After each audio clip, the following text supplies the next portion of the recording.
ইয়া রাব্বাল আলামিন আল্লাহ, তুমি না কোরআনে বলেছো বান্দা যতই গুনাহ করবে আমার কাছে তাওবা করলে আমি তোমারে মাফ করে দেব।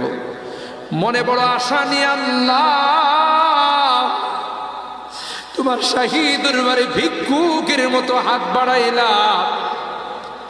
তুমি যদি ক্ষমা না করো কে আমাদেরকে ক্ষমা করবে?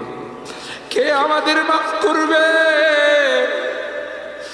ভিক্ষুকে একজনের কাছে ভিক্ষা না পেলে আরেকজনের কাছে পায়।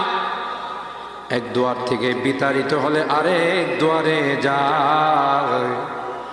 তোমার দরবার থেকে যদি মাহরুম হয়ে যায়, বিতাড়িত হয়ে যায়, কার কাছে যাব? কে আমাদেরকে ক্ষমা করবে?